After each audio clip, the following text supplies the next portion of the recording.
Thanks for watching HBC Channel 25. This is the Cardinals Nest. I'm Dean Beckman along with Donny Nadeau, the Sports Information Director for St. Mary's. And Donny, we've got another week to talk about here in St. Mary's athletics on the Cardinals Nest. And later on in the interview segment, we'll be talking men's soccer. Last week it was women's soccer with Eric Zimmerman. This week we have Chris Dembiec on, and he'll have his junior defenseman Bryan Neu with him. So we'll get to learn more about the men's soccer team. Yeah, we'll be able to talk to him a little bit. They had a tough one on Tuesday against Viterbo that obviously we certainly are going to want to talk about. It was one of those games, and you know, when we get Chris on here, they've been playing well enough to win. Right now, it's that finding the way to win, and you know, hopefully Chris will have the answers, but I'm not really quite sure he knows exactly what to pinpoint it on, because they really have been playing well enough to win, and right now I think what they need more than anything is to get over that hump and get a victory and realize that they are playing good soccer and get things back on track. All right, so that's coming up a little bit later here on the Cardinals Nest, but first we'll take a recap of the previous week in Cardinals athletics, and Donny will begin with the volleyball team, which has been playing very well. It's a ranked team in Division III, and they had their conference opener last week, and that continues with some very tough matchups beginning on Wednesday as we tape this. But Augsburg is a team that Mike Lester was certainly hoping to go to Augsburg and win that one, but the Augies have never been easy from a volleyball standpoint, especially for St. Mary's. They have seemed to have had the Cardinals' numbers, but this time Coach Lester and the Cardinals got them for a change. Absolutely. Heading into that match last Wednesday, St. Mary's had lost the last 3 times they played Augsburg, all 3 of them going the maximum 5 sets. I don't think Coach Lester wanted that, so obviously probably in his pregame he said, we're not going 5 sets, and the ladies took it to heart, and they swept them 3-0, and really it was a pretty dominating performance, and you know, it was really what Coach Lester needed at this stage in the season. He wanted a good, solid conference opener. Then they have a week off, and you know, where they could just practice, rest, get healthy, and get ready for Wednesday as we're taping against nationally ranked St. Thomas. So it was a great way for them to open the conference. Then they got a little bit of a break to hopefully get healthy, and then it's back on the court, and things just get tougher as they go from here on out. Yeah, absolutely. They had a little bit of a break now with St. Thomas coming, and then some more conference matchups coming up here. So I would hope that the players got a little bit rested and they got in some good practice time here this past week. Absolutely. Once you get into the season, it's almost hard to get a lot of good practice in, because you're playing, you know, they usually play Wednesdays, and then they're in a tournament on the weekends, and you need a day to rest in there, and then you're playing again. So to have a week where you don't have anything but practice is good, just to give the ladies a rest, be able to you know, to work on some things that they obviously will need to work on, and prepare. They're able to do a little more preparing for a team like St. Thomas. They know what they're going to have to do to beat them, and so they're able to work on those kind of things. And I think more than anything, it allows everybody to get healthy. And there were a few nicks and nagging things. Brittany Cherwinka had been out with a concussion, and Amy Kuyak was battling some back problems. So they were able to maybe you know, take a little time off and heal up, and when they take the court on Wednesday, they'll be full strength. Yeah, you know, certainly we had Coach Lester on earlier this season. I didn't get a chance to ask him then, but you know, with the injuries, their depth has played a huge role this year, probably the deepest team that I can remember in my time at St. Mary's. I wonder, though, if that has caused some playing time problems for Coach Lester. He knows he has the talent. He'd like to get all of them in. Certainly, they'd like to play. How has he handled that from your viewpoint? You know, the thing about that is really, it's very simple. And when we talk about Sarah Gardner and we talk about Jess Mate, they're 2 stellar hitters. It's not about the individuals. It's about the team, and the team buys into that, and that's their battle cry. It doesn't matter who gets the kills or who gets the assists or who is the dig leader. It's, did we win? Did we win? And as long as that keeps happening, as long as they're winning, and as long as everybody believes that they're playing for a team, they're going to continue to be successful. And I think that that's one of the things that Coach Lester has really stressed this year, is that we are a team. And when your number is called, when we need you to step out there and do your job, they're ready to go, and they're both mentally and physically set, and you know, he says go out there and do it, and they go out and do it. Yeah, and you know, it's hard when you went to the national championship like the volleyball team did, hard to find areas where you need to improve, although all teams have that.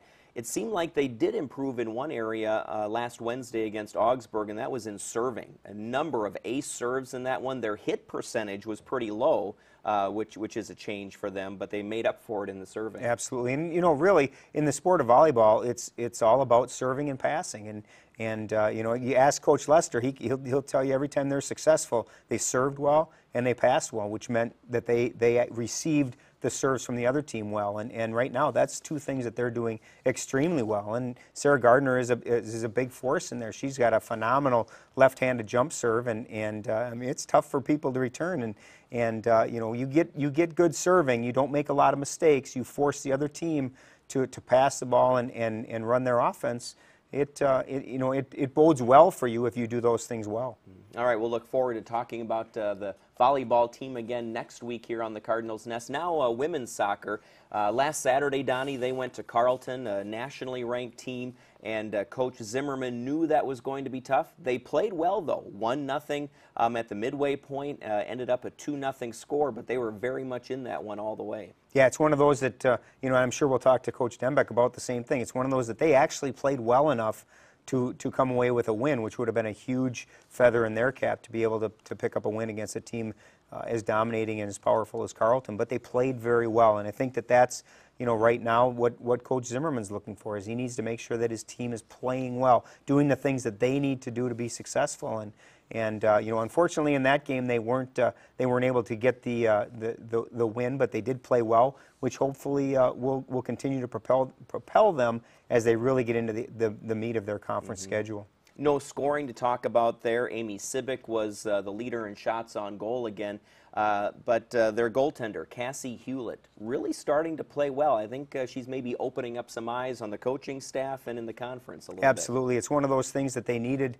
You know, they needed somebody to replace Mariana, and Cassie stepped in, and she's doing a very good job. And I think it's more than that. And again, when we get Coach Dembiec and Bryan on here, we talk about the position of defender and how important that is to the success of your goalkeeper. And you know, they're getting some very good defensive play. And then offensively, the nice thing about last weekend is they dropped that game 2-0 on Saturday. They turn around on Sunday and they play Central Iowa out of the Iowa Conference and beat them 3-0. So they were able to rebound from a, you know, maybe a little bit of a disheartening loss to Carleton, and they come away with a big 3-0 win the following day. Another shutout for Cassie Hewlett, who played very well. Amanda Rahman's continued to do extremely well. She had 2 goals in the game against Central. And Amy Sibic scored her 9th goal of the season to account for the other one. So they're getting some good offense. Now hopefully that will continue as they get into you know, another non-conference game Wednesday against Simpson, and then back into conference play on Saturday. Right, so we'll see how the women's soccer team does. Now the men's soccer team, and again we'll have Coach Dembiec and Bryan Neu, one of the players, on in just a little bit. But Donnie, you referenced earlier that 2-1 loss on Tuesday. It was at Viterbo. It went into overtime, and a rare overtime loss for the Cardinals. Yeah, it's interesting. I looked back, and prior to Tuesday night, they had gone 4-0-4 in their last 8 overtime games. So overtime has been very kind to the men's soccer team, and unfortunately it wasn't too kind to them on Tuesday night. But again, talking to Coach Dembiec just before we taped, and he was happy with the way that they played. They played a good game. They played well enough to win. You know, and like I said in the beginning of the show, they've got to now find that way to win, and you know, hopefully they'll get everybody back and healthy. They've got some people that have some nagging injuries that hopefully we can get rested up for. The problem is, unlike that week off that the volleyball team had, the soccer team goes right back into action on Saturday against UW Oshkosh, a team that's ranked in the top 10 in the nation. So it doesn't get any easier for them, and hopefully they can continue to play well and you know, pull one off on Saturday. Yeah, now, as a defender, Bryan maybe doesn't get a lot of press, so we'll give him some press today. But Jumaine Venter, he has been getting the press from a scoring standpoint. He's really on a roll here for the Cardinals. Absolutely, Jumaine has been you know, he's been the offensive spark plug for him right now, and he scored the goal against Viterbo, and again, it was one of those things that, you know, he's got a knack for putting the ball in the net this year. And you know, hopefully that will continue. Now, obviously, you've got to get scoring from a lot of other people. Steve Busey's doing a good job of that, and hopefully, you know, they can get their offense and their defense on track at the same time, and really get things going. They've got a lot of talent on that team, and right now it's still a matter of getting everything in sync and everybody working together, and hopefully that'll that'll begin soon. All right, so we'll hear from Chris and Bryan in just a few minutes on the Cardinals Nest. Now in women's golf, Donnie, an impressive fifth-place showing at the Ripon Invitational for the Cardinal women. And Rachel Lamberty, she's a junior but new to the Cardinals women's golf team. She's been putting on quite a show. Yeah, she had rounds of 90 and 91 at the Ripon Invitational. Very good performance for her. She was in the top 10 individually and really was obviously the spearhead that helped the team to that fifth-place finish. Gia Pooch continues to golf well, and those two, if we can get them into the mid to high 80s rather than the low 90s, I think it's going to really bode well for them as they get ready for the conference championships that first weekend in October. And you know, I think they seem to really be improving. Their scores have been dropping. Now what they got to do is continue that consistency, and hopefully a couple of the other ladies can continue to drop their scores. And if they can do that, you know, who knows what's going to happen at the conference championships. All right, it's the Viterbo Invitational for them this weekend. The men are coming off of the St. John's invite, and it was a tale of 2 days there, Donnie. A 30-stroke difference from day 1 to day 2. Fortunately, day 2 got better. Yeah, obviously, and that's what you want to see. You know, what Coach Stengel would really like to see is day 2 be day 1 and this day 2 be even lower. So you know, again, I think right now what Coach Stengel is looking for is some scores that are lower than what they are. You know, St. Mary's hasn't had a score in the 70s yet this season, and if they're going to do anything at the conference championships, they need to get those scores to drop down. They're getting lower into the low 80s, but they've got to be consistently into that 80, 81, and hopefully throw in some 75, 76, 77 type scores. And right now they just haven't done that. And you know, they've got a couple more weeks to continue to fine-tune their games, and hopefully when we're talking in early October, we're talking about some solid performances and some climbing up the conference ladder for both the men and the women. All right, and finally in this segment here, we're going to talk a little cross-country. The men's and women's teams coming from the Notre Dame Invitational this past weekend, and this weekend hosting the St. Mary's No Limit Invitational, which, Donnie, reminds me of sort of your barbecue parties. That's right, absolutely. There's no limit. And it's exciting for Coach Barrett because this is actually their second home event of the season, and usually they only have the one, the Alumni Open, and he decided to try another one. It's a whole new course from the course that they used at the Alumni Open, so you know, he's excited about that. He's got 8 teams coming in, which will be really neat to see. It's a rather large meet, and the guys and the gals are running very well. David Feather for the men continues to be their top performer. He ran his second fastest 8K time of his career at the Notre Dame meet, and Kristen Thielen led the women, which means that, you know, their 3 meets now that they've had a different person leading them each time, which again is a very important thing to continue to get, you know, some people that are grabbing that leadership role when you have young teams like Coach Barrett does. Okay, that's this weekend, the SMU No Limit Invitational. Stay tuned. We'll talk men's soccer again when we come back with head coach Chris Dembiec and junior defender Bryan Neu. That's next here on HBC Channel 25.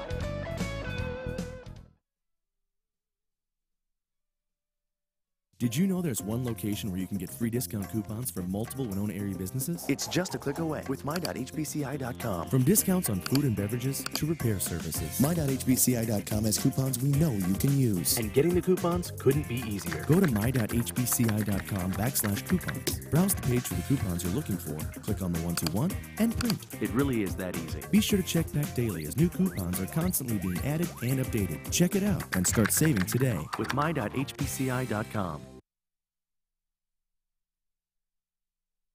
Sometimes life isn't about doing the popular thing or even the cost-effective thing. Many times it's simply about doing the right thing.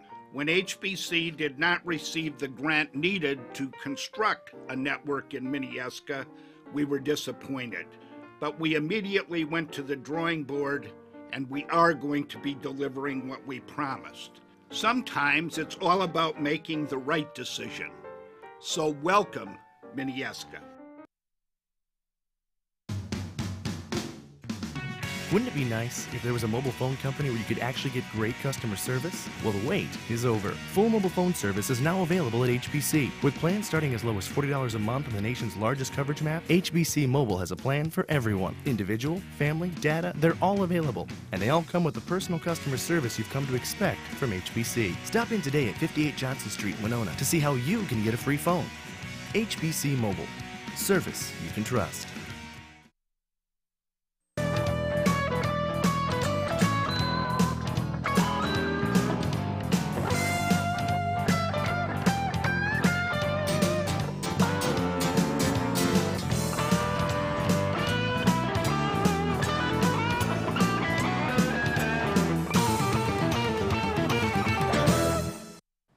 And we are back here on the Cardinals Nest to talk more men's soccer with head coach Chris Dembiec and Bryan Neu, a junior defender for the Cardinals team. And Chris and Bryan, welcome to the show. Chris, your old hat at this, you've been on a few times. But Bryan, you're new, so we'll let you begin a little bit. Why don't you tell us about yourself, maybe where you're from and how you got started playing soccer and how you ended up coming to St. Mary's.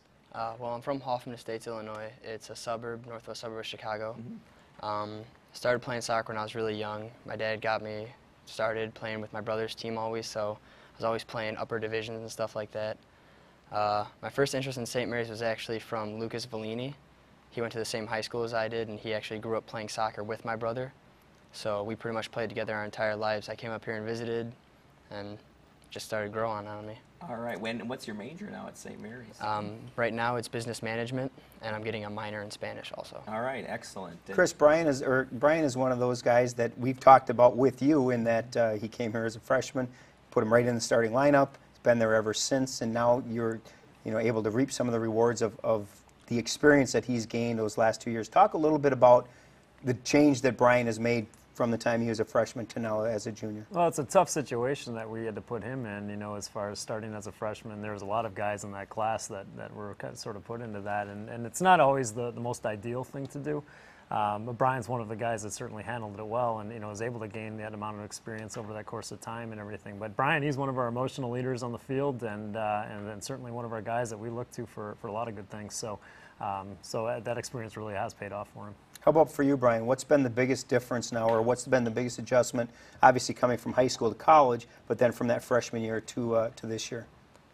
I don't know, the biggest adjustment would just be now feeling more of like a leadership role. Before I stepped in, I was just kind of, trying to do my job, kind of, stay out of trouble a little bit, and then now as time progresses, I just try to get better and better and do better for the team. Bryan, have you become a more vocal leader, or do you prefer to lead by example? Or a little bit of both? It's a little bit of both, really. I mean, if you come to games, usually people always tell me that I'm the one that won't shut up, stuff like that. And then on and off the field, I try to be as much of a leader as I can. And, Chris, as you look at your season, you heard Donny and I talk a little bit earlier, there's probably some games you'd like to have back. That Viterbo one was an example of that. The competitiveness is there. You've got to be happy with your team from that standpoint. They're in each and every match, just trying to get over that hump at this point. Yeah, the soccer part is going well for us. We train, we train in our system. We've really seemed to develop the system quite well and everything. There's an element missing yet, and it's more an attitude, I think. And certainly, as a coaching staff, we certainly are going to take the blame of that. But from a player's perspective, we need to just recognize the moments that we have to be able to attack hard, recognize the moments that we need to defend hard, and not give up, those kind of silly mistakes in that. And that's certainly what it's been. It's been kind of a situation where we either dig ourselves a hole or we get down a little bit and then we begin to play. Rather than recognizing those moments early and being able to take advantage of them. The attitude standpoint, I mean, that is hard to coach. And, you said, well, we'll take the blame for that. But how do you try to instill that winning attitude, that killer instinct into a team? Sure. And we talked a lot about it even from a player perspective. It's like there is only so much that you can do from a sideline, in order to get that happening. Players, the players really have to buy into it. And as Bryan was just talking about developing into a leadership role, and he's one of the guys we certainly look to for that, they're in the young stages of that. They have to be able to find those moments in a match that we can settle things down and get the other guys to be able to buy in.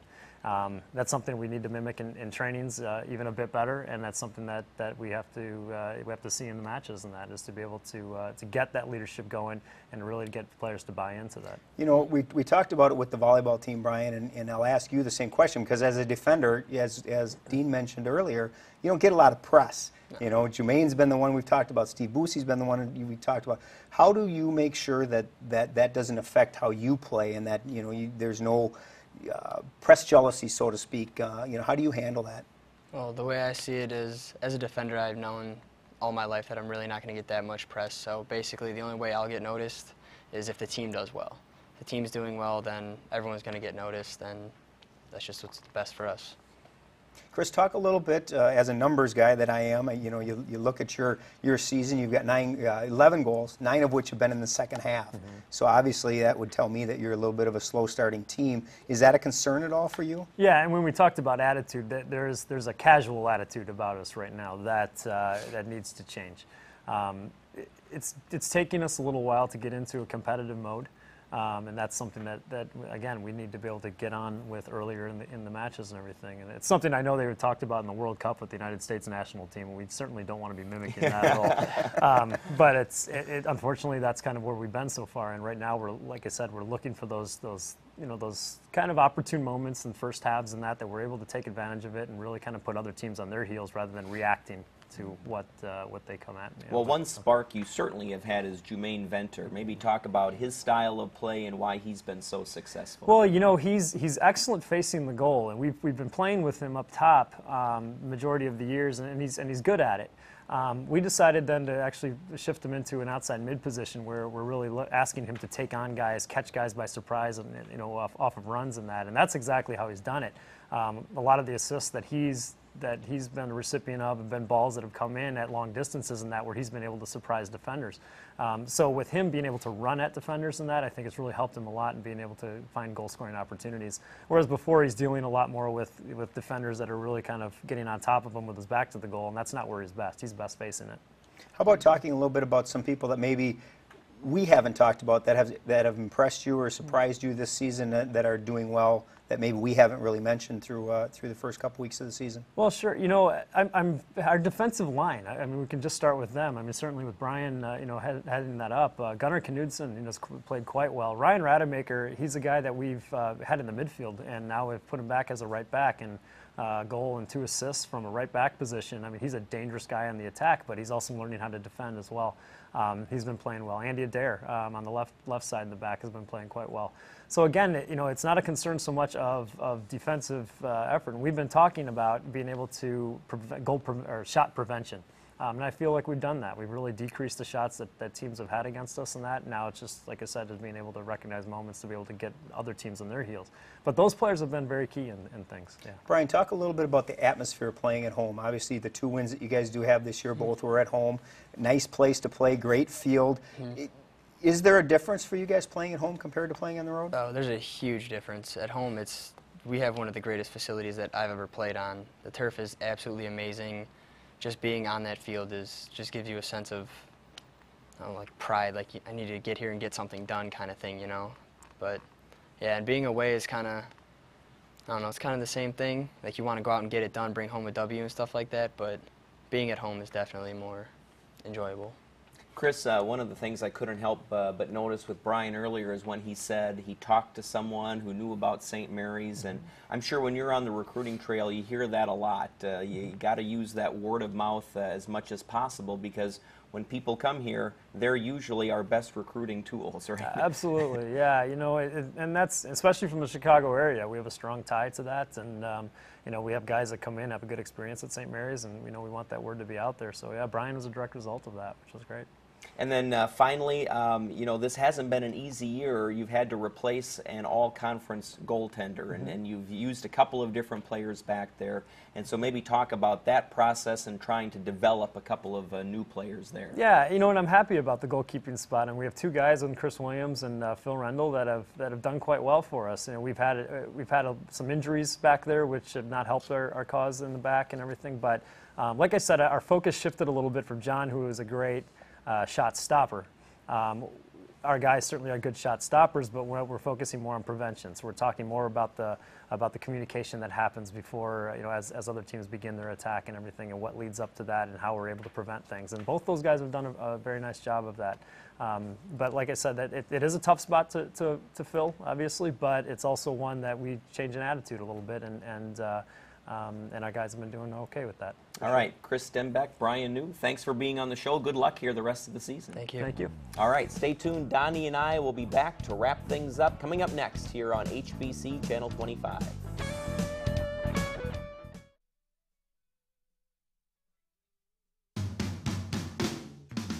Wouldn't it be nice if there was a mobile phone company where you could actually get great customer service? Well, the wait is over. Full mobile phone service is now available at HBC. With plans starting as low as $40 a month on the nation's largest coverage map, HBC Mobile has a plan for everyone. Individual, family, data, they're all available. And they all come with the personal customer service you've come to expect from HBC. Stop in today at 58 Johnson Street, Winona, to see how you can get a free phone.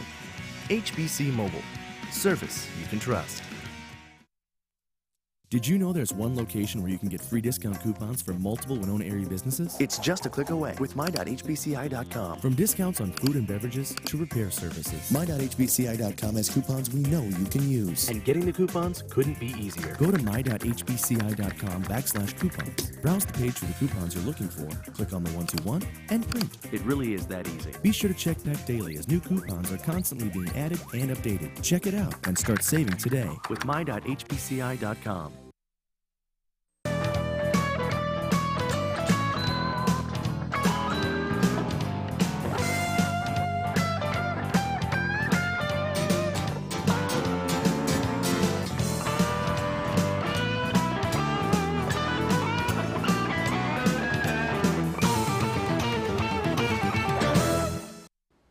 And it's time now to close things out on the Cardinals Nest by telling you about some of the non-sporting event activities going on campus very soon, this weekend and next weekend.